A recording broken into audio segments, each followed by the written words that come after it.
عمر آباد ایک اہل حدیث ادارہ ہے، وہاں کے فارغین اہل حدیث ہیں، وہاں کے اساتذہ اہل حدیث ہیں، وہاں اہل حدیث مسلک کے مطابق کتابیں پڑھائی جاتی ہیں. یہ فضول باتیں ہیں. وہاں پر بڑے بڑے ہمارے علماء مدرس رہے ہیں، اور اہل حدیث و علماء میں جو بہت بڑے بڑے نام ہیں وہ وہاں پہ نہ صرف وہاں کے فارغ ہیں بلکہ وہاں پر تدریس کا فریضہ انجام دیتے رہے. اگر وہ کوئی ایسا ادارہ ہوتا جہاں پر جا کر کے لوگ اخوانی ہو جاتے تو کیا یہ ہمارے کبار علماء اتنے منہج کے معاملے میں جو ہے وہ کمزور تھے کہ ایک ایسے ادارے میں تعلیم دیتے رہے، وہاں کے مدرس رہے اور ایک ایسے ادارے کو فروغ دیتے رہے جہاں پر لوگ جا کر کے اخوانی ہو جا رہے ہیں؟ آج یہ جو لوگ عمر آباد کے بارے میں پروپیگنڈا کر رہے ہیں، کیا یہ ان علماء سے زیادہ بڑے؟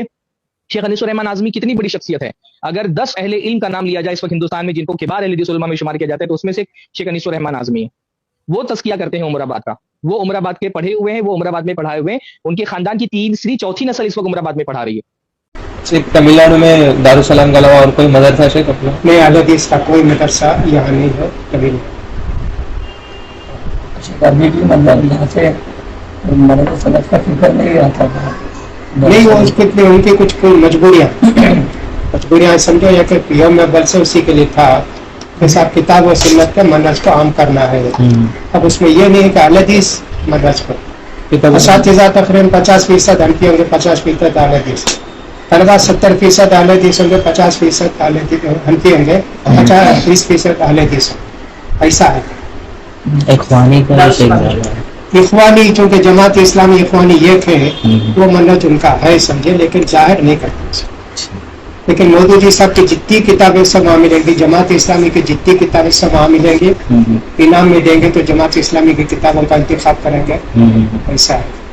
لیکن اقرا جو وہاں کے سیکرٹری ابھی ہیں بڑے آدمی کاکا سعید احمد صاحب، وہ جماعت اسلامی کے ہیں لیکن اپنے آپ کو انتصاب نہیں کرتے. وہ حدیث ہے، انتصاب نہیں کرتے.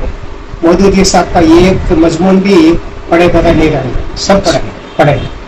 تو وہ چونکہ ہے اور ان کے ساتھ ان کے بیٹے ہوتے بھی سب اسی منہج کے ہیں. ان کے داماد بھی کاکا عمر صاحب کے عبدالرقیب، وہ تمل ناڈو جمعیت اہل حدیث کے امیر تھے. اب اس کے بعد سمجھے کہ صاحب وہ دلی میں نائب امیر بڑے عہدے پر. تو لین دین بھی ہے تبلیغ جماعت کے ساتھ، جماعت اسلامی کے ساتھ ان کے بچوں کا لین دین بھی.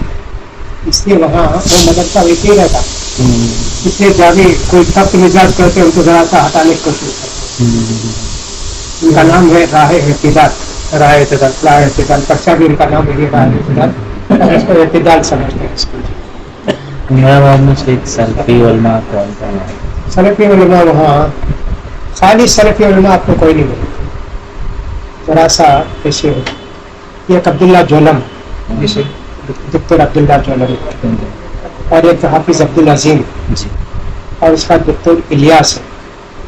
اس کا حافظ ابراہیم ہے، چھوٹا اساتذہ میں سے ابراہیم انصاری صاحب یہ ہے. اور اس کے بعد ایک ہے ہمارے چچا ہے، وہی ناظم بھی ہے، مولانا حافظ الرحمن اعظم. اور یہ سب سے زیادہ سمجھیے اعتدال والا، سب سے زیادہ اعتدال والا. جب بھی جامعہ کا مزاج سمجھانا ہو تو تقریر کرنے کے لیے انہیں کو کھڑا کریں گے. وہ کہیں گے صاحب اس میں کیا اس میں کیا ہے، اتحاد ہونا چاہیے، اسی کے لیے مدرسہ قائم کیا گیا. تو ایسے 5-6 سال ہیں. شیخ فاروق عمری تو بھیونڈی میں ممبئی سے اپ اینڈ ڈاؤن کرتے رہتے ہیں. بھیونڈی میں شیخ خالص صاحب بولے شیخ خالص نہیں ہے کوئی خالص نہیں ہے. کوئی خالص نہیں ہے. مطلب یہ ہے کہ سب اہل حدیث ہی صحیح، باقی لوگ جو ہے انحراف کے قائل ہے، شکار ہے، وہ نہیں بڑے.